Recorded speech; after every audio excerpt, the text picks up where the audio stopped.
Hey guys, welcome back to one more episode in Shirdi trip. మనమైతే షిరిడీలో సాయి తులసి భవన్లో అయితే రూమ్స్ అయితే తీసుకున్నాము. రూమ్స్ చాలా నీట్గా ఉన్నాయి, క్లీనినెస్ చాలా బాగుంది, బాత్రూమ్స్ కూడా అంతా అకామిడేషన్ చాలా మంచిగా నచ్చేసింది అనమాట. అండ్ మెయిన్ ఏంటంటే ఇక్కడ మార్నింగ్, ఆఫ్టర్నూన్, ఈవినింగ్ మనకు ఫుడ్ కూడా ప్రొవైడ్ చేస్తున్నారు. అండ్ ఇక్కడ ఇదేంటంటే రూమ్ కూడా చాలా అఫోర్డబుల్ ప్రైజెస్లోనే వచ్చాయి. సో నేను ఆ రూమ్కి సంబంధించిన పర్సన్ నెంబర్ కూడా నేను ఇక్కడ అటాచ్ చేస్తాను. సో ఆ బ్రదర్కి ముందే చెప్పారు అంటే మనకి రూమ్స్ అయితే అలాట్ చేసి పెట్టేస్తారనమాట. 2 షేరింగ్, 3 షేరింగ్, 4 షేరింగ్స్ ఇలా అన్నీ ఉన్నాయి. సో మేము మొత్తం ఫ్యామిలీ వెళ్ళాం కాబట్టి కంప్లీట్లీ 4 రూమ్స్ అయితే బుక్ చేసేసుకున్నాము. అండ్ షిరిడీ అయితే మనం కంప్లీట్లీ లాస్ట్ డే పెట్టుకున్నాము. సో ఎర్లీ మార్నింగ్ దర్శనంకి అయితే వెళ్ళిపోయేసాము, ఎందుకంటే ముందు రోజు మనకి త్రయంబకేశ్వరంలో చాలా లేట్ అయింది కదా.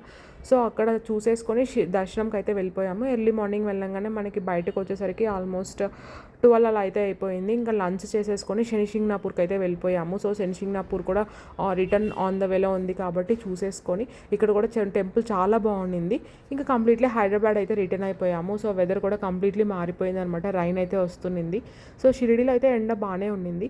ఎవరైతే ప్లాన్ చేసుకోవాలనుకుంటున్నారో నెక్స్ట్ వీడియోలో కంప్లీట్ డీటెయిల్ బ్లాగ్ అయితే చెప్తాను, మిస్ అవ్వద్దు.